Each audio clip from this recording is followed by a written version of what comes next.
Beres sampai kayak ayam jadi lomba.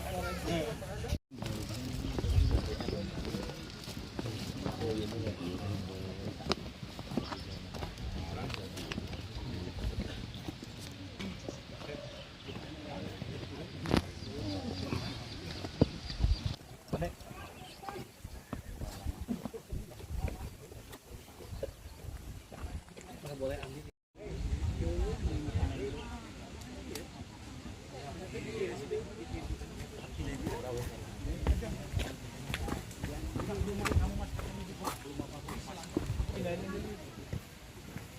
Selamat pagi, teman-teman. Acara baru akan dimulai. Timnya sudah datang. Siap? Belum? Siap. Identifikasi. Menuju Pak, menujunya tambah 10 meter lagi.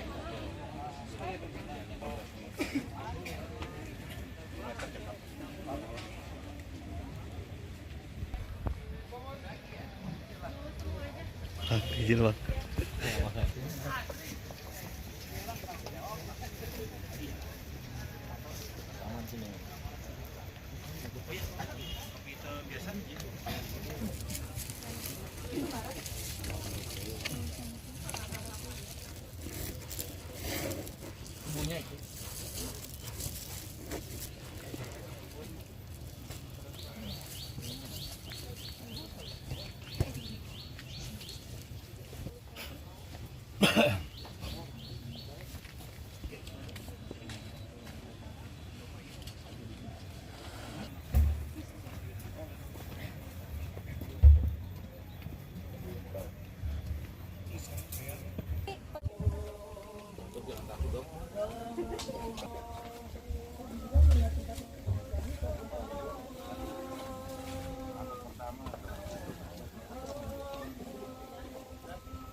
Gopur, kapan apa Gopur?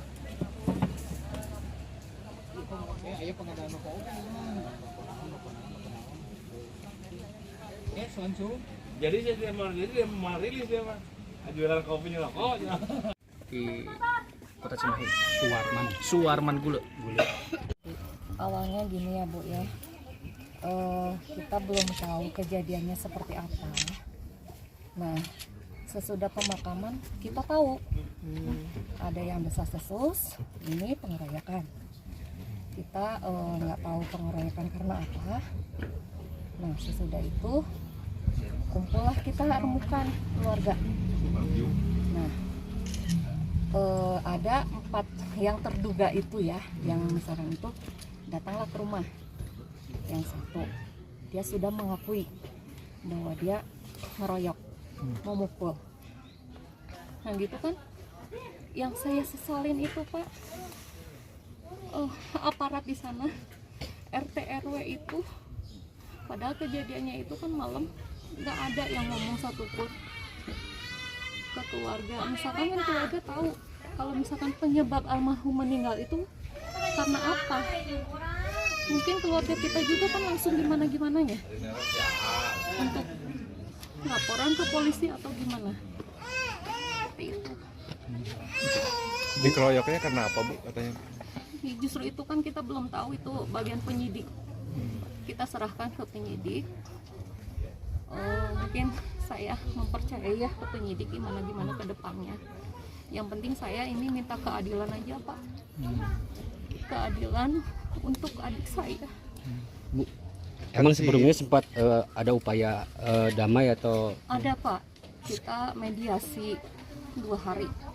Mediasi karena saya itu kan istilahnya mah kasihan ke keluarga saya di sana. Sedangkan RT RW itu kayak memihak ke terduga. dia tidak ada laporan ke keluarga saya. Misalkan ini kan ada kakak saya, Teddy, adiknya gini. Soalnya sudah ada laporan ke RW, itu sudah ada laporan. Terus RT kita itu Pak depan rumah tuh Pak, berhadapan. Tapi nggak ada dia misalkan ngomong ke keluarga, Pak Ojon, ini kejadiannya ini nggak ada. Nah dari situ, dari mediasi 2 hari itu tidak ada titik temu, saya langsung LP, SPKP langsung. Jadi yang pelaku pengeroyokan itu tetangga atau apa sih Bu? Atau masih ada kerabat Bu, hubungan kerabat? Kalau dibilang istilahnya itu ke penyidik aja ya Pak ya. Ke penyidik aja. Soalnya kita juga nggak mau menduga-duga takut salah juga. Kalau pengakuan dari terduga pelaku ini kan dia mengakui ini melakukan pemukulan, itu kenapa dia memukul itu? Dugaan awal gitu, biar jelas gitu. Kalau itu kan istilahnya saya juga nggak tahu, soalnya kan saya taunya itu sesudah pemakaman. Jadi keluarga juga nggak ada yang tahu Pak, nggak ada kenapa dia seperti itu, nggak ada yang tahu. Malahan sebetulnya si korban itu dibawa sama kakak saya itu nggak ada yang ngomong, tetangga pun nggak ada yang ngomong. Jadi kayak menutup-nutupi itu, kayak menutup-nutupi kenapa gitu. Atau misalkan yang si terduga yang itu dilindungi sama pihak aparat yang RT RW itu, atau nggak, saya juga kurang tahu gitu. Sampai sudah ada. Terima kasih ya atas sedianya waktunya. Yang pertama-tama kan memang bahwa Polres Cimahi pada tanggal 25 Desember menerima laporan adanya suatu peristiwa dugaan penganiayaan. Namun kejadian tersebut setelah kita minta keterangan terhadap pelapor, peristiwanya itu pada tanggal 22 Desember dan posisi korban dalam itu sudah dimakamkan. Sehingga pada hari ini kita lakukan ekshumasi dengan maksud dan tujuan adalah sesuai dengan pasal 133 KUHP untuk mendapatkan keterangan ahli apa yang menjadi penyebab daripada kematian korban. Pak, jadi saat itu yang dilaporkan oleh pihak keluarga korban memang ada dugaan tindakan pidana Pak, atau penganiayaan itu Pak? Dari laporan awalnya memang demikian, namun kami dalam hal ini penyidik masih dalam proses penyelidikan. Nanti diharapkan dari hasil ekshumasi dan berupa keterangan ahli dari kedokteran forensik ini akan mendapatkan alat bukti untuk menindaklanjuti apakah dalam peristiwa ini kami sudah menemukan adanya dugaan tidak pidana dilaporkan. Artinya Pak, sejauh ini saksi yang diperiksa hanya baru sebatas keluarga Pak, atau dari keluarga korban ini Pak? Belum ada pihak lain? Sampai saat ini baru pihak keluarga dan beberapa saksi yang diduga mengetahui peristiwa tersebut. Kalau di laporan itu kenapa Pak kejadiannya? Laporan awalnya terkait dengan adanya kekerasan atau penganiayaan terhadap korban. Sambutan ini betul honorer di salah satu pemerintahan daerah. Kalau untuk terkait dengan profesi almarhum yang kami ketahui adalah swasta di sana. Usia berapa tahun Pak? Usia sekitar 30. Sudah berkeluarga belum Pak? Sudah. Pak, kalau motif awal dari pihak keluarga melaporkannya kenapa Pak sampai dianiaya gitu, ada laporan awal? Ini yang masih dalam oleh penyidik. Kasusnya pencurian atau apa gitu Pak? Masih dilami penyidik. Kalau terduga pelaku sudah mengarah Pak atau Masih dalam proses penyelidikan.